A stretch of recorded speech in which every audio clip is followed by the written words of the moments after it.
ஹரே கிருஷ்ண கிருஷ்ண கிருஷ்ண ஹரே ஹரே, ஹரே ராமா ராமா ராமா ஹரே ஹரே.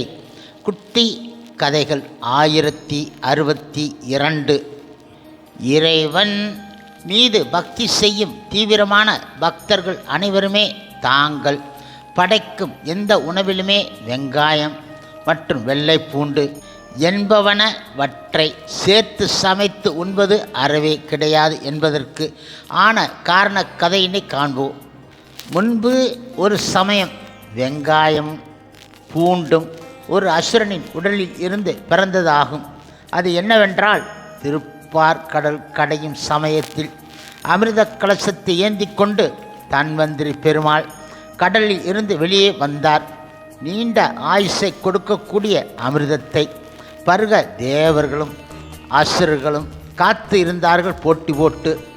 அப்போது முழுமுதற் கடவுள் மற்றும் பரமபுருஷ பகவான் ஸ்ரீ கிருஷ்ணரின் அவதாரமான மோகினி தேவி அங்கு வந்து அமிர்தத்தை பகிர்ந்து வழங்கினார். அமிர்தத்தை முதலில் அருந்த விரும்பிய அசுரன் ஒருவன் தேவர்களைப் போன்று உருவத்தை மாற்றி தேவர்கள் கூட்டத்தில் கலந்து இருந்து கொண்டு அமிர்தத்தை வாங்கி குடித்து விட்டான். இதை கவனித்த சூரிய தேவனும் சந்திர தேவனும் உடனே மோகினிக்கு தெரிவித்து விட்டார்கள். இப்போது மோகினி ஆனவள் தனது சுதர்சன சக்கரத்தால் அந்த அசுரன் தலையை அவனின் உடலில் இருந்து பிரித்து கொய்து விட்டாள். அவள் இருந்தாலும் முன்னமே அவன் அமிர்தம் குடித்து விட்டபடியால் அவன் சாக கிடையாது.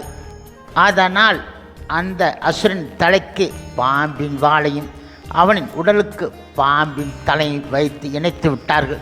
அந்த வகையில் 2 வகையான நபர்களுக்கும் ராகு மற்றும் கேது என அன்றிலிருந்து அழைக்கப்பட்டார்கள். அந்த நபர்கள் ஆகும்.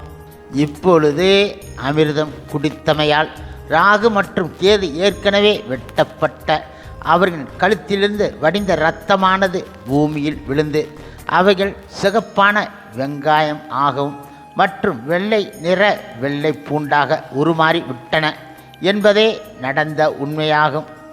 அமிர்தம் கலந்த இரத்தத்தில் இருந்து உருவான வெங்காயத்திலும் வெள்ளை பூண்டிலும் ஏராளமான நன்மைகள் இருக்கின்றன.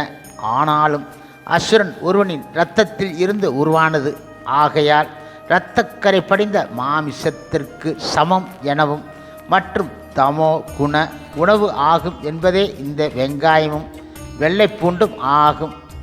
தினசரியாக யார் ஒருவர் சாத்வீக உணவுகளை சாப்பிடுவதால் பின்னாளில் அவருக்கு தேவராக பிறவி கிடைக்கும் வாய்ப்பு உண்டு. அதே நேரத்தில் ரஜோகுண உணவுகளை உண்டு வந்தால் மனித பிறவி கிடைக்க வாய்ப்பு உண்டு. அதே நேரத்தில் வெங்காயம் வெள்ளைப்பூண்டு போன்ற தமோ குண உணவுகளை உண்டு வந்தால் மிருகப்பிறவி கிடைக்க கண்டிப்பாக வாய்ப்பு உண்டு. மேலும் மேற்படி இந்த உணவானது காமம் மற்றும் குரோதம் போன்றவைகளை உருவாக்குவதாலும் மற்றும் இறைவன் மீது இருக்கும் உறுதியான நம்பிக்கை இது நீக்கி விடுவதாலும் இப்படிப்பட்ட உணவுகளை பக்தர்கள் உண்பது கிடையாது. ஏன் உண்பது கிடையாது என்றால், சிகப்பான வெங்காயமானது அந்த அசுரனின் இரத்தமான சதையாகும். வெள்ளையான வெள்ளை பூண்டு ஆனது அந்த அசுரனின் வெள்ளை நிறம் கொண்ட எலும்புகளாக கருதப்படுகின்றன ஆகும். இதுவே இதற்கு காரணம் ஆகும்.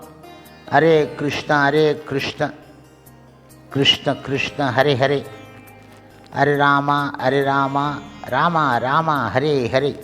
சில பிரபுபாதரின் சேவையில் இஸ்கான் பக்தர்கள்.